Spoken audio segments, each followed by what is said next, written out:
Bonjour à tous. L'histoire d'aujourd'hui s'intitule Marceau, bon appétit. Le texte est du docteur Brigitte Boucher et Fanny Joly. Et les dessins viennent d'Agnès Mathieu aux collections Fanny Joly numérique. Nous allons suivre l'histoire de cette petite souris prénommée Marceau. Mais avant de poursuivre cette vidéo, je t'invite à t'abonner et à activer la cloche des notifications pour ne rien manquer de nos histoires. Marceau est un petit souriceau rigolo qui a envie de vivre sa vie. Aujourd'hui, c'est vendredi. Les parents de Marceau décident de partir en week-end chez tante Madeleine. Marceau est enchanté de voir ses parents s'en aller. « Tu n'auras pas de regrets ?» s'inquiète son papa. « Non, tout est bien organisé. Il ira déjeuner et dîner chez des amis du quartier. » répond sa maman.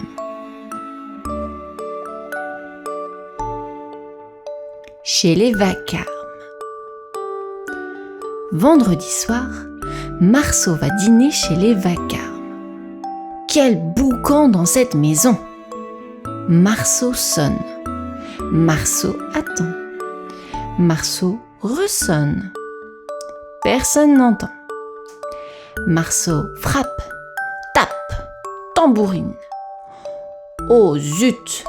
À force de cogner, voilà que le carreau est cassé. Marceau voudrait bien s'excuser, mais personne ne fait attention. Monsieur Vacarme regarde la télévision. Madame Vacarme fait marcher le mixeur. Le grand frère écoute la radio et la petite sœur joue du xylophone. Tandis que la grande sœur parle au téléphone.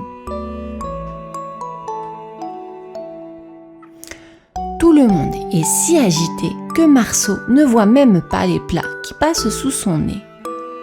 Quand le dîner est terminé, il n'a pas eu le temps de manger. Cette nuit-là, dans son lit douillet, Marceau n'arrive pas à dormir. Sa tête est comme une grosse citrouille. Et on dirait que des abeilles bourdonnantes sont installées dans ses oreilles. À l'école. Samedi matin, après une nuit pareille, Marceau n'entend pas son réveil. Vite, vite! Il n'a que 5 minutes pour partir à l'école, comme un fou sans rien avaler du tout. C'est Albertine, sa voisine, qui vient le chercher. Il faut y aller. Vers 11h, Marceau se sent tout vide. Il rêve au petit déjeuner que sa maman lui fait d'habitude. Du chocolat chaud et des bonnes tartines, un œuf à la coque, du fromage, du jus d'orange, des céréales au lait avec des fruits secs.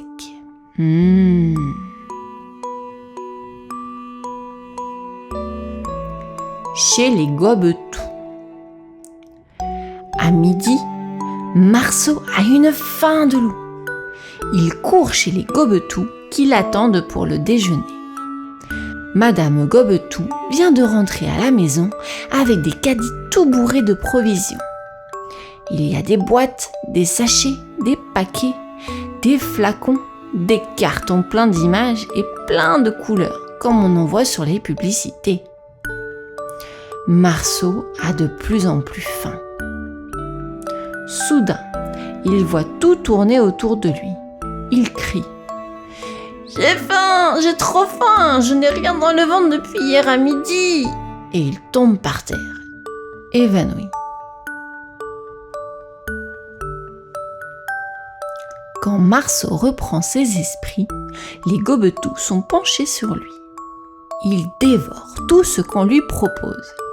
Des gâteaux verts, des boissons roses, des grosses choses multicolores, des fromages au goût de plastique et des drôles de desserts chimiques. « Au revoir et merci beaucoup !» dit Marceau en quittant les Gobetout. « J'adore les trucs qu'on mange chez vous. J'aimerais bien que ma maman m'en achète plus souvent. » Le samedi après-midi, Marceau préfère rester chez lui. Il se sent vraiment tout bizarre. Il bâille. Il a mal au ventre. Tout d'un coup, il a envie de dormir. Tout d'un coup, il a envie de vomir. Chez les Tristounets. Ce soir-là, Marceau est très intimidé en entrant dans la grande salle à manger grise des Tristounets. « Vous êtes en retard, mon garçon !» dit Monsieur Tristounet à Marceau d'un ton grognon. À table, les Tristounets ne disent pas un mot. « Il ne fait pas beau aujourd'hui !» lance Marceau pour essayer d'être gentil. « On ne parle pas à table, Marceau !» dit Madame Tristounet. En effet, pendant tout le dîner, Clémentine regarde Marceau sans dire un mot.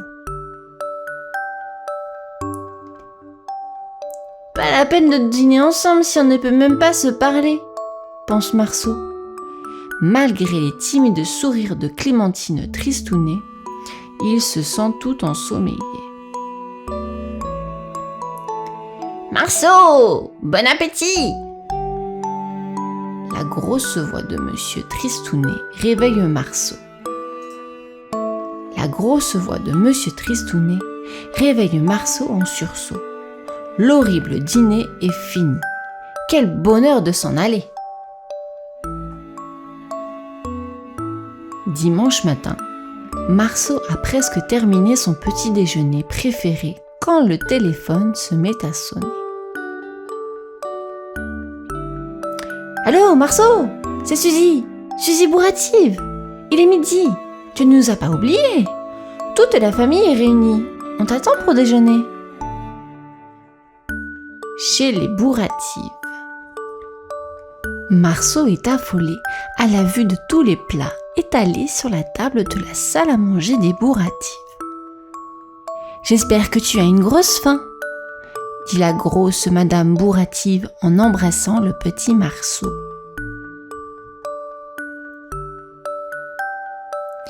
Chez les Bourratives, on finit toujours tout ce qu'on a dans notre assiette, annonce fièrement la maman de Suzy en servant au pauvre Marceau une portion géante de choucroute.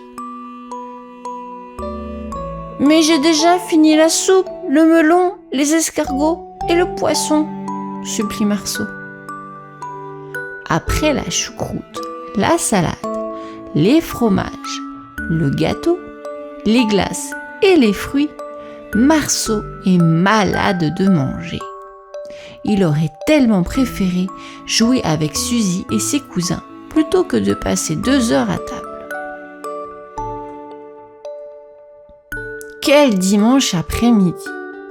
Marceau est effondré sur le canapé. Il n'a même pas le courage de jouer. Et moi qui étais si contente de voir partir mes parents, j'aimerais bien qu'ils rentrent maintenant. Chez les ni pain ni eau. À 8 heures, on frappe à la porte. « Papa, maman !»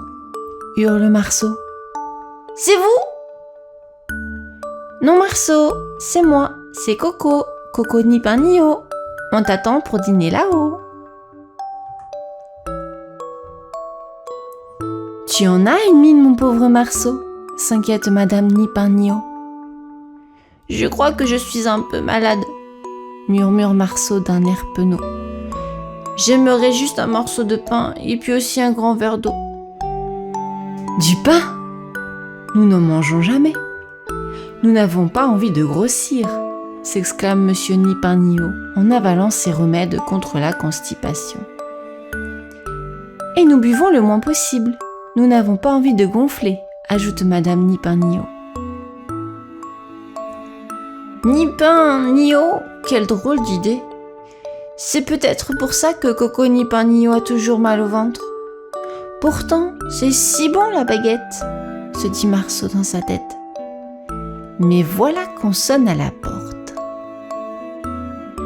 Le retour de papa et maman Bon Appétit. Marceau raconte à ses parents ce week-end abracadabrant. Et il finit en disant: J'étais content que vous partiez, mais après, j'avais hâte que vous reveniez. L'appétit de Marceau est revenu. Il mange tout ce qu'il a au menu. Son papa lui dit: Tante Madeleine était triste de ne pas te voir. Écris-lui donc un mot ce soir. Et voici le mot de Marceau pour sa tante.